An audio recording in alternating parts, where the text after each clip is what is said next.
Hi LEGO fans! If you watched my last video, you may remember that I went on a LEGO hunting expedition and found some new 2018 LEGO sets already on sale. I don't want to get anybody into trouble, so I'm not going to name the store with toys in their millions all under one roof that sold me these sets. But I was super excited to find this second wave Ninjago movie set to add to the collection. So today, I'm going to unbox, speed build, and review set number 70632, Cole's Quake Mech from the Ninjago movie. This is not the first Ninjago movie mech that I've reviewed, but it's certainly the biggest at 1,202 pieces. That part count includes 5 minifigures, Mike the Spike, Crusher, Cole, Misako, and Fred Finley. Now before everybody starts leaving comments on the video, Lloyd's mom is called Misako. I know everybody calls her Koko, that's her nickname, but her real name is Misako. I've been called out by so many people for calling her Misako on my blind bag opening videos.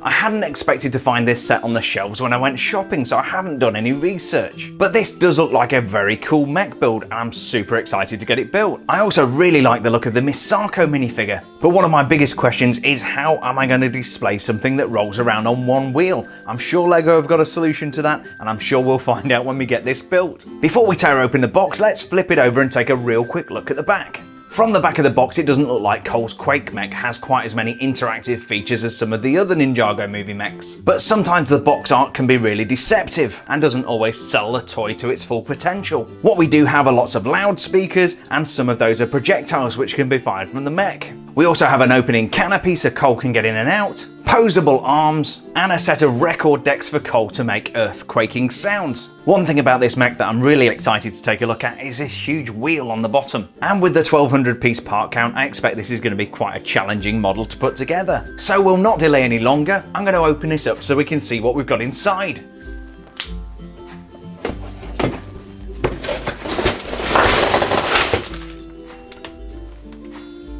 Here's everything we get inside the box. We've got 8 numbered bags of Lego, an instruction manual, a smaller than anticipated sticker sheet, and the biggest Lego wheel I think I've ever seen. Seriously, that's even bigger than the wheels that are on the Batman tumbler. I'm going to go ahead and get the Quake Mech built, and today you're going to see it come to life in a 90-second speed build.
And here's the completed build. This took 2 hours and 20 minutes to put together, and as you can probably tell by the scale of the minifigures in front of the mech, this is quite tall. In fact, it's about 12 inches high. The build was quite challenging and definitely worthy of that 9 to 14 recommended age range. It was also a little bit repetitive in places, which is the price you pay for these symmetrical builds. Certainly there was a lot of duplication when it came to building those arms. Thankfully there is a well-concealed display stand, so you don't have to worry about balancing this thing on that huge wheel at the bottom. So yet again we've got another very impressive mech build from the Ninjago movie. Let's see how this looks when we stand it next to Kai's fire mech. There is no doubt these are both very impressive LEGO sets. Kai's fire mech does stand taller, thanks in part to those banners at the top. But in the case of pure bulk and visual impact, I think the Quake Mech wins here. It is the more expensive of the two sets, and it has the bigger part count at 1,202 pieces versus 944 for the Fire Mech. But in terms of collecting minifigures, we actually got 6 minifigures with the Fire Mech, whereas we only have 5 with the Quake Mech. One of the things you're going to notice when you encounter the Quake Mech for the first time is that enormous wheel that it stands on. The designers have been very smart in the way they put this together. The actual stand is very minimal, and from the front you would barely know it's there. The stand is not removable, and it's only just big enough to hold this thing up, so you're going to want to be a little bit careful about how you display the set. But it is minimal enough so that if you want to drive it around on its wheel, you can without it getting in the way. I would not recommend rolling it around, and if you've got a younger builder who's going to want to do that, this might not be the set for them. The detailing around the wheel of the model is truly exceptional, and a lot of LEGO elements went into making those rims. Even the pipework for the braking system shows a lot of attention to detail. The construction of the legs that attach the wheel to the mech is very sturdy. The legs are also angled to give the mech a good centre of gravity, so it's less likely to fall over. But it does mean that there are no points of articulation below the cockpit. The cockpit is where Cole sits, and as you can see, it's surrounded by powerful speakers. To put him inside, we simply lift up this canopy here, revealing his control position. I couldn't find a way to make Cole sit down inside the cockpit, so I'm presuming the natural position is to stand at these turntables. But this is so imaginative, and I really love the printed turntable pieces that we get here. And to protect Cole from the elements, we can simply lower the canopy. The decals on the mech are very cool and took surprisingly few stickers. I really like these Quake banners and the Gorilla logos. The detailing on the back of the mech is a little bit of a letdown. There are lots of negative studs on display, and those brown plates don't reflect the level of detail we see elsewhere on the model. What is very cool, however, is the way the arms are attached to the mech. As we zoom in a little bit closer, you can see that there's some serious gearing attaching these arms to the mech. That gives us a super smooth mechanism to angle the arms and a lot of flexibility in how we pose them. That flexibility comes in really useful when it's time to deploy the weapon systems, which are hidden behind these panels on the arms. The back of the mech reveals that some of those loudspeakers are not really loudspeakers, they are actually flick missiles, which are not the best weapons in the world, but you know, compared to some of the other technology that we've seen for shooting missiles from mechs, these are pretty disappointing. And we can reload them just by pushing them into the hole here, and then we just simply fire them out using our fingers. They don't go very far, and beyond looking cool, they're pretty disappointing. There's no doubt the Quake Mech is very cool and adopts some very innovative build methods. But I don't think it would be unfair to say that there's a lot of style over substance here. And by substance, I mean play value. This is definitely going to appeal to people more like myself, who are going to build this once and then put it on a shelf and enjoy it for what it is. Younger builders looking for a cool toy might find this a little frustrating. Speaking of style, the black and gold colour scheme on the Quake Mech is super awesome. And I really like those poseable hands, which look great for grabbing at minifigures. In fact, our roving reporter Fred Finley can attest that they are very impressive indeed. Each hand comes with 3 fingers that are jointed at the base, and then again at the fingertip. And then we've got an opposable thumb, which is very cool. That enables us to grab stuff. Moving on to the all-important minifigures, we've got 5 of them in this set. From left to right, we've got Crusher, Mike the Spike, Cole, Misako, and Fred Finley. The first minifigure is Crusher, and he is a Shark Army crab, as you can see by the fantastic hermit crab headgear he's getting here. Now, I did get a sense of deja vu, and I wondered whether he was a character we'd seen before. Now, we did get another Shark Army hermit crab back in Jay's Lightning Jet. As you can see, they are very, very similar right down to the outfits that they're wearing, but the facial expression is slightly different. This one is Krusty, and this is Crusher, who comes with the Quake Mech.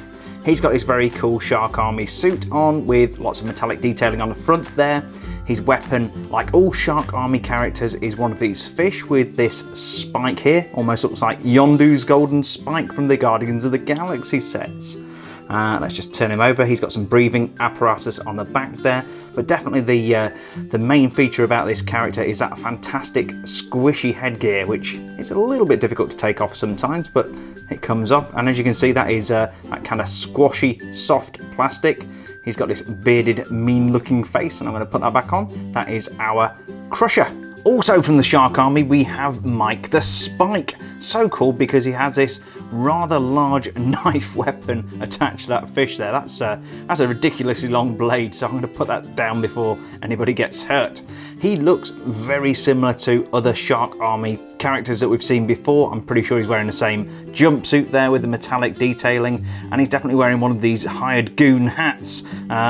He looks a little bit like the Shark Army thug that we've seen before, but I've no doubt this guy has a unique facial expression.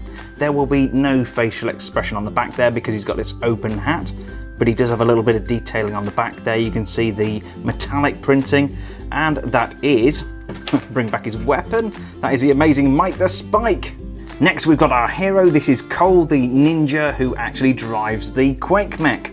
He is a very cool looking minifigure, and he's got this large hammer here which is made up of 4 different Lego elements. I'm going to take that out of the way so we can have a look at his uniform. That is beautifully printed with lots of gold metallic detailing on the front there. He has his arms exposed, and we have some more metallic printing on the cuffs there. He's also wearing these black gloves. Let's turn him over. We've got metallic printing on the back there for the dojo symbol, and he's got this 2-piece headgear which all the ninjas have, and we can see that he's got a rather concentrated expression on the front there, and on the back he looks a little bit happier. I don't think there's anything unique about Cole in this particular set. I think these are all elements of the character that we've had in other sets, but always great to get a Cole minifigure, especially in his Ninjago gear. Minifigure number 4 is Misako, and she was the one I was super excited to get when I saw her on the box. Now, on the outset, she looks like a great minifigure, some really nice detailing going on here, really like the headpiece, but there is a glaring problem which we're going to get to in a moment. Her weaponry of choice is a bow and arrow, very nice, and she's got this really cool all-in-one quiver piece that is on her back, lots of detailing on there, and it also contains this shoulder piece, which is a really nice element. I really like that. Also, looking down at the legs, we've got this kind of, I want to call it a cape, but we'll call it a skirt piece for now, which has got some printing on. That's good. And you can also see some great metallic printing on the front of the torso. Can't really see the back of the torso here without taking her apart, so we'll not do that for now, but there is some metallic printing there. This hairpiece is very distinctive. It's actually a hair and a hat. So we've got this kind of metal piece here, and then lots of this red hair flopping all over it. That is super awesome, and I really like that. Now we get to the face. Oh my. So, what LEGO have tried to do here is print a detailed face onto a black head. Now, I don't know whether this just turned out really bad, or whether I've got a bad print or what, but that is so washed out, it's unreal. Considering the absolute superb printing we've seen on minifigure faces recently, particularly with the Women of NASA set, that was just a tour de force of minifigure printing, and this is just a monstrosity. I hate it, and I'm going to be contacting customer services about that because I want another Misako head. I don't think that's right. Hopefully if you buy this set it doesn't look like that because it looks awful. I'm going to have nightmares tonight. But anyway, that is Misako, and she's a complete disappointment, sadly. And finally we've got roving reporter Fred Finley. He looks every bit the roving reporter with his finely coiffured hair, his white teeth and his well-groomed moustache. He's wearing this pretty plain grey suit with the grey pants, no printing on there. Little bit of printed detail on the back of the torso piece. Now you're going to notice he's holding a microphone. But he's also got a redundant microphone. Notice on his printing on the front here, clipped onto the lapel there is a little tiny microphone. That is a lavalier microphone, very much the same thing I use when I'm filming my YouTube videos, but I'm not holding one of these as well, so a little bit of redundancy with the audio equipment, which is an interesting detail. Nice one-button suit there, and that is our roving reporter Fred Finley.